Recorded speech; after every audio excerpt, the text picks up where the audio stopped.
भिऊ नकोस, मी तुझ्या पाठीशी आहे. एका अविश्वासू नास्तिकाची स्वामी प्रचिती.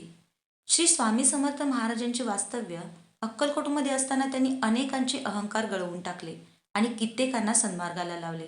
ही कथा अशाच एका सुशिक्षित अहंकारी तरुणाची आहे, ज्याचा देवावर अजिबात विश्वास नव्हता, पण स्वामींच्या एका अद्भुत चमत्काराने त्याचे संपूर्ण आयुष्यच बदलून टाकले. 20व्या शतकाच्या सुरुवातीची ही गोष्ट आहे. मुंबईत राहणारा रघुनाथ नावाचा एक तरुण होता. रघुनाथाने त्या काळात मुंबईतून वकिलीचे उच्च शिक्षण पूर्ण केले होते. तो प्रचंड बुद्धिमान होता, पण तितकाच अहंकारी आणि नास्तिक होता. त्याचे स्पष्ट मत होते की या जगात देव, चमत्कार, साधू, संत असं काहीही नसतं.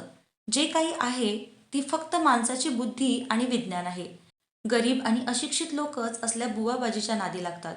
रघुनाथाचे वडील विठ्ठलराव हे मात्र अक्कलकोटच्या श्री स्वामी समर्थ महाराजांचे परमभक्त होते.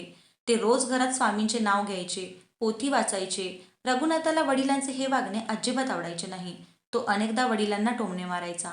बाबा, तुम्ही सुशिक्षित असून या अक्कलकोटच्या महाराजांच्या नादी का लागतायत? ते तर एक साधे दिगंबर साधू आहेत.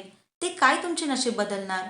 विठ्ठलराव शांतपणे हसायचे आणि म्हणायचे, रघु, आज तुझी बुद्धी तुला श्रेष्ठ वाटते, पण लक्षात ठेव, जेव्हा तुझ्या बुद्धीच्या मर्यादा संपतील तिथे माझ्या स्वामींची माऊली उभी असेल. वेळ आली की तुला अनुभव येईलच. काही महिने उलटले. रघुनाथाने मुंबईत स्वतःची वकिली जोरात सुरू केली. त्याला एका मोठ्या आणि श्रीमंत व्यापाऱ्याची केस मिळाली. ही केस रघुनाथाच्या करिअरसाठी अत्यंत महत्त्वाची होती. जर तो ही केस जिंकला तर त्याला मुंबईत प्रचंड नाव आणि पैसा मिळणार होता. रघुनाथने अहोरात्र मेहनत करून केसचे सगळे कागदपत्र तयार केले. त्याला पूर्ण खात्री होती की कोर्टात त्याच्या बुद्धीसमोर कोणीही टिकू शकणार नाही. पण कोर्टाच्या सुनावणीच्या अगदी 2 दिवस आधी रघुनाथाच्या आयुष्यात एक मोठी दुर्घटना घडली. रात्रीच्या वेळी त्याच्या ऑफिसला शॉर्ट सर्किटमुळे भीषण आग लागली. त्या आगीत ऑफिसमधील फर्निचर तर जळालेच, पण सर्वात महत्त्वाची गोष्ट म्हणजे त्या मोठ्या केसचे मूळ कागदपत्र आणि पुरावे पूर्णपणे जळून खाक झाले. दुसऱ्या दिवशी सकाळी जेव्हा रघुनाथ ऑफिसमध्ये पोहोचला तेव्हा तिथे फक्त काळी राख उरलेली होती. त्याचे पाय थरथर कापू लागले. डोळ्यासमोर अंधारी आली. कोर्टात 2 दिवसांनी हजर राहायचे होते आणि प्रतिस्पर्धी वकील अत्यंत क्रूर आणि लबाड होता. जर मूळ कागदपत्रे नसतील तर रघुनाथ केवळ केस हरणार नव्हता, तर कोर्टाचा अवमान केल्याप्रकरणी त्याचे वकिलीचे लायसन्स सुद्धा रद्द केले जाणार होते. त्याचे संपूर्ण करिअर एका रात्रीत उद्ध्वस्त झाले होते. रघुनाथ घरात डोक्याला हात लावून बसला होता. त्याच्या डोळ्यातून घळाघळा अश्रू वाहत होते. त्याची सगळी बुद्धी, त्याचे विज्ञान आणि त्याचा अहंकार त्या राखेत जळून गेला होता. त्याला कोणताही मार्ग सुचत नव्हता. त्याच्या वतीने विठ्ठलराव पुढे आले. त्यांनी रघुनाथाच्या खांद्यावर हात ठेवला आणि म्हणाले, रघु, आतापर्यंत तू तुझ्या बुद्धीवर चाललास. आता माझी एक गोष्ट ऐक. माझ्यासोबत अक्कलकोटला चल. त्या माऊलीच्या चरणावर डोकं ठेव. तेच तुला या संकटातून बाहेर काढतील. सुरुवातीला रघुनाथाचा अहंकार आडवा आला, पण बुडत्याला काडीचा आधार या न्यायाने त्याने वडिलांचे ऐकण्याचे ठरवले. तो म्हणाला, ठीक आहे बाबा, मी येतो. पण जर तुमच्या त्या महाराजांनी माझीही अडचण दूर केली नाही तर मी आयुष्यभर कधीही देवाचे नाव घेणार नाही. दोघेही तातडीने ट्रेन पकडून अक्कलकोटला रवाना झाले. अक्कलकोटमध्ये महाराज एका वडाच्या झाडाखाली बसले होते. आजूबाजूला भक्तांची मोठी गर्दी होती. कोणी पेढे आणले होते, कोणी हार आणले होते. रघुनाथ दुरूनच हे सगळं पाहत होता. त्याच्या मनात अजूनही शंका आणि अविश्वासच होता. जेव्हा विठ्ठलराव आणि रघुनाथ स्वामींच्या जवळ पोहोचले तेव्हा रघुनाथने स्वामींच्या डोळ्यात पाहिले. स्वामींचे ते अथांग, तेजस्वी आणि करुणामय डोळे पाहून रघुनाथाच्या पाठीतून एक अनामिक काटा सरकला. त्याला असे वाटले की स्वामी शरीराकडे नाही तर थेट त्याच्या आत्म्याकडे आणि त्याच्या मनात चाललेल्या विचारांकडे पाहत आहेत. विठ्ठलरावांनी स्वामींच्या चरणावर साष्टांग नमस्कार केला.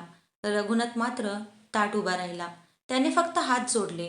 स्वामींनी रघुनाथाकडे पाहिले आणि ते मोठ्याने हसले. स्वामी त्यांच्या नेहमीच्या लहरी सुरात म्हणाले, आला रे आला, मोठा बॅरिस्टर आला, मुंबईचा वकील आला, पण कोर्टाची कागदपत्रे कुठे आहेत? सगळी राग झाली ना? आता इथे काय न्याय मागायला आलास? स्वामींचे हे शब्द ऐकून रघुनाथाला अंगावर काटा आला. त्याने अक्कलकोटमध्ये किंवा वाटेत कोणालाही आपल्या ऑफिसला लागलेल्या आगीबद्दल किंवा केसबद्दल सांगितले नव्हते. मग या वडाच्या झाडाखाली बसलेल्या साधूला हे कसे माहीत? रघुनाथाचा सुशिक्षित अहंकार एका क्षणात गळून पडला.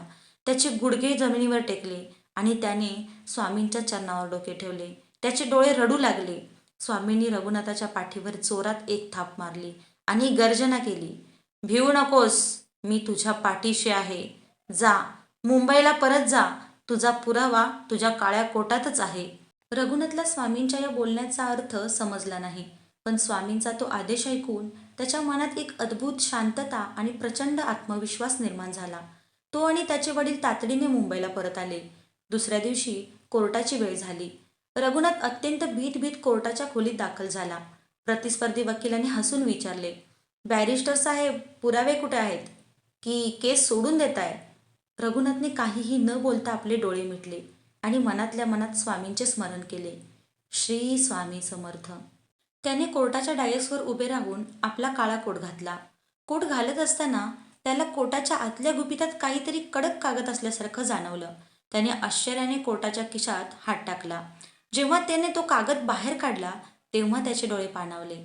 त्याच्या आनंदाला पारावार उरला नाही.